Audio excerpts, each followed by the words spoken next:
La presente contribución se propone ser un desarrollo descriptivo y análisis narratológico intratextual del discurso ideológico del filme Snowpiercer del director Bong Joon-ho desde las miradas transdisciplinares de los estudios visuales y la sociosemiótica. La problemática que guía el estudio gira en torno a los siguientes cuestionamientos. ¿Qué elementos de discurso ideológico se insertan operativamente en el filme? ¿Existen puntos ideológicos que le asemejen o le diferencien de otras narrativas de ciencia ficción occidental contemporáneas? Nuestra respuesta hipotética sería, la obra de Bong Joon-ho cuenta con los elementos discursivos que cuestionan y deconstruyen postulados ideológicos recurrentes en la ciencia ficción occidental contemporánea. El objetivo de la presente es argumentar que Snowpiercer es una alegoresis de ciencia ficción cuya tesis temática se centra en la postura leninista de que la violencia revolucionaria es válida cuando se enfoca en apoderarse del Estado, sino transformarlo, realizando una transmutación de su funcionamiento. Tal tesis temática se contrapone a la tendencia de la ciencia ficción homogénica en la que se implica que todo esfuerzo revolucionario es un simple cambio de dirección de sistema. Por medio de una lectura enfocada en el intentio operis de la obra y recurriendo a los modelos de análisis para armar y desarmar narrativa de Lauro Zavala, Slavoj Žižek y las premisas de identificación ideológica de Heriberto Yepes, partiremos de la condición de que todos los productos culturales contienen una carga ideológica colocada voluntaria o involuntariamente por sus creadores, entendiendo que la función ideológica, como enuncia Yepes, es la de mantener el orden político o status quo intacto. Todo proceso de creación está atravesado por la mirada, entendiendo la mirada como un esquema de posicionamiento en el mundo. Tal exposición podemos abordarla con Walter Benjamin, quien argumenta que en el sistema de producción capitalista todos los productos artísticos y culturales tienen la capacidad de asimilar e incluso propagar temas revolucionarios. Abrosita, sin poner por ello seriamente en cuestión ni su propia existencia ni la existencia de la clase que lo tiene en propiedad. Cierro cita. De tal forma, si toda producción artística está atravesada por el discurso ideológico y biblioteca intertextual de la sociedad en que fue producida, entonces de las preguntas un tanto tautológicas, ¿qué articulaciones ideológicas atraviesan Snowpiercer? ¿Cuál ideología se esconde en esta obra y cómo se esconde ahí? Resulta más conveniente preguntarnos, ¿cuál es su posición ideológica frente al mundo ficcional que plantea? Y especialmente, ¿a quién sirvió este discurso? Susan Sontag apuntaba que la producción de imágenes también suministra una ideología dominante, y las producciones fílmicas han fungido como catarsis o simulacros narrativos del cambio social, cercano a lo que Sontag designaba como el cambio social reemplazado por cambios en las imágenes. Una búsqueda del cambio y justicia social superficialmente satisfecha con el consumo de narrativas audiovisuales. En la ciencia ficción occidental es sumamente recurrente observar temas que abordan la insurrección de los marginados contra regímenes opresivos y explotadores, pero son raras las ocasiones en las que triunfa tal revolución, y en el caso de triunfar se muestra como una victoria pírrica que poco beneficia a la causa que detonó la insurrección. En Dune de Frank Herbert se muestra que sin importar lo justo o altruistas de sus intenciones, todo movimiento social es fagocitado por las aristocracias monárquicas y políticas. Paul Atreides es el primer y principal traidor de la causa revolucionaria de los Fremen de Arrakis, instaurando una monarquía mucho más sangrienta y autoritaria de la que aquellos que derrocaron. En la trilogía de Matrix de las hermanas Wachowski, se muestra que la resistencia de Zion es parte del ecosistema hegemónico e ideológico que sostiene al sistema que esclaviza a la humanidad. La función de Neo es preservar los ciclos de revolución y su fracaso, y la construcción de nuevos núcleos de resistencia. El agente Smith es el único elemento que se distancia efectivamente de la reiteración del Matrix y por lo tanto sus acciones plantean un verdadero cambio en el status quo ecológico y social, de tal forma que en un giro temático sumamente reaccionario, Neo y los rebeldes de Zion y las máquinas esclavistas establecen una tregua para poder combatir a Smith, finalizando el relato con un implícito triunfo del status quo, estableciendo en su narrativa que es preferible mantener el status quo, esclavitud de la humanidad, que la destrucción de la Matrix. Incluso en una de las obras más importantes de las distopías sociales, 1984 de George Orwell, concluye afirmando que cualquier tipo de revolución, resistencia o insurrección es fútil. El gobierno del partido INSOC es invencible e ineludible, a niveles cercanos a lo metafísico. En otros filmes, novelas, cómics y videojuegos de ciencia ficción contemporánea, se puede observar a tal constante ideológica en que se muestra a la preservación del status quo como un mal preferible a la revolución efectiva. Disculpe, Eso, sí, disculpe, sí, dígame. sí, nada más para preguntar, si solamente tenemos que estar viendo su primera diapositiva, ¿es lo que estamos viendo? Disculpe, sí, no sé por qué. Un momento. Sí, puede dejar de compartir y volver a compartir, tal vez. Sí, Ahora ya estamos viendo, ven mi. vemos que cambia de imágenes. Ujú. Considerando, lo voy a presentar así, si no tienen Okey, inconveniente. Sí, perdón, adelante. disculpen. En ningún momento abordamos a la ciencia ficción como juicio de valor. Al contrario, la ciencia ficción también genera denuncia a la condición humana y social del momento en que se ha escrito en su facultad de narrativa. La ciencia ficción ha tenido exponentes como Andrei Tarkovsky, que se desplazan del mero espectáculo, entretenimiento vacuo y son más cercanos a la experiencia estética del arte. Ahora bien, nos enfocaremos en un film que consciente o inconscientemente desarma y reconfigura el abordaje ideológico de la revolución fallida que aparece en numerosas historias de ciencia ficción occidental. Snowpiercer es un filme surcoreano y checo dirigido por Bong Joon-ho, director ahora reconocido por su filme Parásitos. Snowpiercer es una transcodificación de la novela gráfica de Jacques Love y Jean-Marc Larouchette. Desde su epílogo se establece que luego de un cataclismo climático provocado por la humanidad, la temperatura del, la temperatura del planeta disminuyó dramáticamente, al punto de que la vida es aparentemente inviable. De tal forma, los restos de la humanidad sobreviven en un tren llamado Snowpiercer.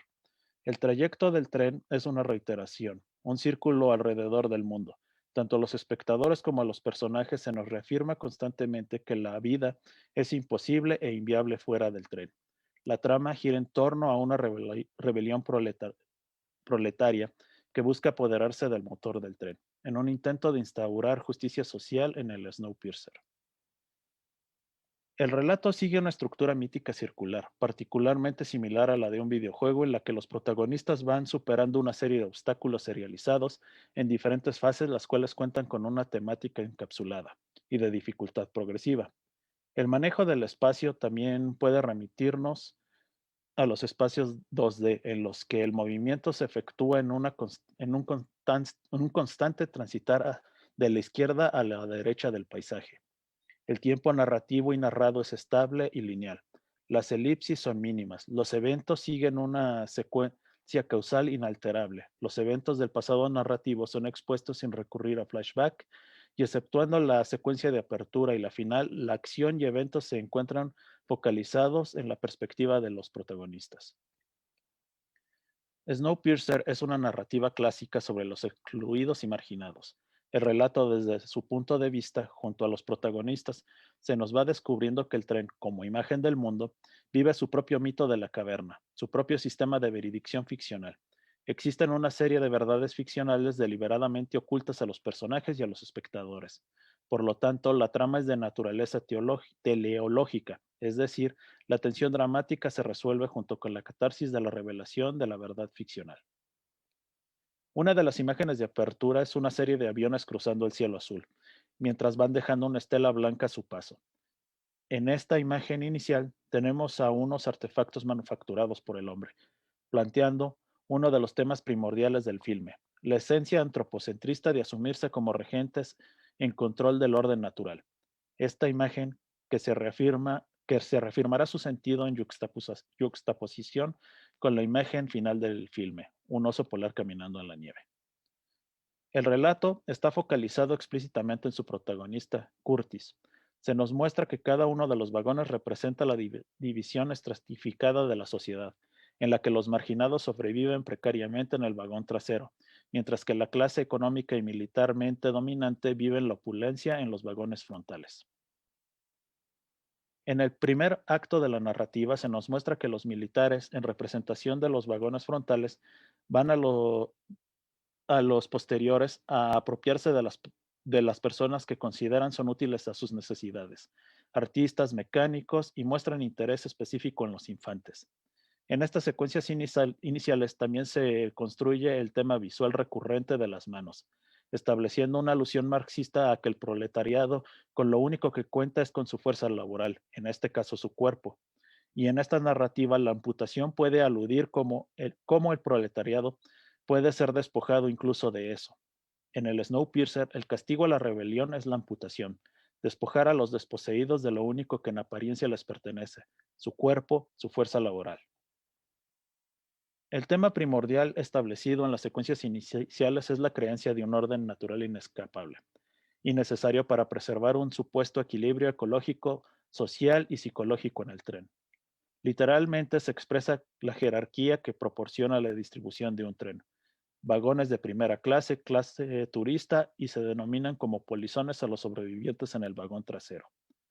Los opresores de los vagones frontales amedrentan indicando que todos los pasajeros deben ocupar sus lugares predeterminados, utilizando el ejemplo visual de que un zapato no puede utilizarse como sombrero. En el Snowpiercer, la jerarquía es respaldada por un sistema religioso en el que la máquina ha estipulado un orden sagrado. El catalizador de la trama es cuando los niños de los vagones traseros son separados de sus padres y llevados a los vagones frontales con la intención de ocultar tanto a la audiencia como a los personajes. En este,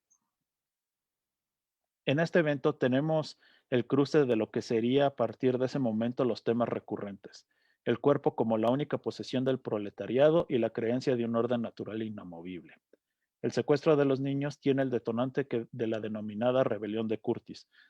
Para la rebelión de Curtis todo se centra en la ideación revolucionaria, de que apoderarse de la máquina de la locomotora es suficiente. Esa ideación es consecuencia de la propaganda e ideología imperante en el tren, en la que incluso los opresores sostienen, "We control the engine, we control the world". La ideación revolucionaria de Curtis es presentada visualmente con su movimiento hacia la derecha del plano, mientras que a la izquierda va dejando atrás a aquellos personajes que pudieran interrumpir su avanzar hacia la máquina. De alguna forma, Curtis va deponiendo su humanidad. Curtis únicamente quiere llegar a la máquina. Uno de los personajes fundamentales para esta ideación revolucionaria es Gilliam, quien funge como líder moral e ideológico, implícito de la rebelión del proletariado. Gilliam es la aparente oposición ontológica del constructor y operador del Snowpiercer, Wilford. Wilford es el determinismo social sustentado en falacias de determinismo biológico y ecológico. El personaje de Gilliam nos lleva a apuntalar por qué hemos utilizado los vocablos de ideación revolucionaria, ya que a pesar de estar de acuerdo con la rebelión proletariada, en diversos momentos considera que aún no es el momento de rebelarse y reiteradamente infiere que han avanzado lo suficiente y que no requieren progresar más. Eventualmente detiene a los rebeldes, convenciendo a Curtis, Tanya y a otro par de insurgentes que continúan en solitario su trayecto. Gilliam retóricamente apoya la revolución, pero efectivamente siempre busca retrasarla o detenerla. El recorrido de los vagones de Snowpiercer sirve para apuntalar en los personajes el sistema ideológico del tren, el determinismo social y ecológico, la creencia de la imposibilidad de la vida fuera del tren, ligada al dogma que estipula que si el tren se detiene significará la muerte de la humanidad. De igual forma, se sostiene la noción y propaganda de que toda rebelión ha fracasado y por lo tanto es inútil intentar nuevas insurrecciones o intentos de abandonar el tren. La ideología homogénica que establece que si una revolución ha fallado, todas están destinadas a fallar. En el momento en el que Curtis logra llegar a la máquina del tren, la revelación de la verdad ficcional del relato señala que Gilliam y Wilford eran artífices de múltiples revoluciones fallidas en el Snowpiercer, cada uno de ellos en su extremo ideológico y espacial. Nuevamente, Wilford reitera que todo en el tren, como imagen del mundo, tiene un orden natural predeterminado. La certidumbre de la realidad de Wilford es que únicamente se puede vivir en el tren. La mirada ideológica del mundo para Wilford es fatal. No hay alternativa a la realidad ficcional de Snowpiercer. La ideología de Wilford está justificada por la idea de ecosistema perfecto. Para Wilford y Gilliam, toda revolución en el tren ha sido para mantener la noción de ecosistema y a la locura como el mayor impulso de vida. Hasta este punto, el filme mantiene la narrativa de la revolución fallida. Se establece que el deseo de Wilford y Gilliam era que Curtis heredara el control de la máquina. Visualmente se muestra cómo Curtis ha rebasado a Wilford. Curtis es el hombre que físicamente se encuentra al frente total del tren.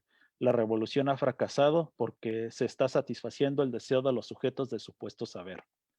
Wilford presenta la tentación megalómana del poder en la que le dice a Curtis que sin él la humanidad dejará de existir, connotando la inherente misantropía de la megalomanía en que se considera al proletariado como seres incapaces de razonar o decidir. La duda interna de Curtis nos muestra lo que Benjamin señalaba. Toda revolución fallida da paso al fascismo. Ahora bien, en este apartado retrocederemos en la línea de eventos para poder enfocarnos en los dos personajes, Jonah y Namgun, quienes estructuran el rompimiento de la narrativa ideológica de la revolución fallida, que implica la ideación revolucionaria de Curtis. A pesar de que ambos personajes acompañan y colaboran con la rebelión de Curtis, el punto clave de su ruptura con el ciclo de la ideación revolucionaria y la revolución fallida se manifiesta cuando Noam, frente a la máquina del tren, manifiesta que su intención no es confrontar a Wilford. Él quiere abrir otra puerta, la que le llevará fuera del tren. Curtis se rehúsa a creer que la vida es posible fuera del tren y prefiere seguir con su ideación revolucionaria, convertirse en el nuevo líder del Snowpiercer. Curtis es alejado de la tentación de tomar el control de los Snowpiercer cuando le es revelado que los niños secuestrados son empleados para operar manualmente mecanismos del tren. En este punto, también se derrumba la creencia que estipula que la máquina del tren es eterna, a pesar de las afirmaciones de Wilford. La creencia ideológica de que el mundo siempre ha sido como lo conocemos y siempre será como lo es hoy. Se reafirma la temática de las manos y la vinculación del cuerpo como la única posesión del proletariado, cuando Curtis sacrifica su mano en su único en su único acto altruista en el filme al salvar al hijo de Tanya. La secuencia final de Snowpiercer, en su literalidad, establece la naturaleza radical de su discurso. No es suficiente tomar el control de la máquina, debemos bajarnos del tren. El tomar el control del tren implicaría el continuar con la cadena de injusticias y opresiones que sostiene ese sistema. La conformación del sistema de Snowpiercer es la ideología en sí misma.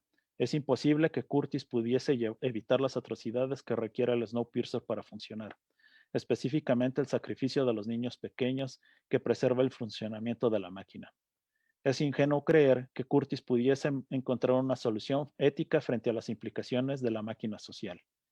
El planteamiento ético nos remite irremediablemente a Those Who Walk Outside Ornelas de Ursula Le Guin, en donde plantea que es preferible abandonar una sociedad antes que participar del sufrimiento que la ideología marca como necesaria contra sus más desprotegidos. El, el instituir un nuevo liderazgo en el Snowpiercer sería la culminación del discurso de la revolución fallida. En cambio, la destrucción del Snowpiercer es el derrumbe de cientos de mentiras ideológicas. Es importante recalcar que las acciones de Curtis y Noam no son guiadas por la generosidad. El primero es impulsado por el odio al gran otro de Wilford, y Noam es constantemente racista y condescendiente. No tiene interés en ayudar al proletariado. Su intención de abandonar el tren poco o nada tienen que ver con la anulación del sistema de injusticias. La muerte de Curtis y Noam protegiendo a Yuna y Timmy son las únicas acciones eminentemente altruistas en las que dejan morir al viejo mundo ellos mismos por proteger la posibilidad de un nuevo mundo fuera del tren. El descarrilamiento del Snowpiercer es la muerte del mito durante su la muerte del mito. Durante su trayecto, los protagonistas fueron confrontados por sistemas de veredicción ficcionales, interrelacionados, la creencia ideológica en su orden natural irrefutable, y finalmente se descubre el poder del mito como preservador del status quo.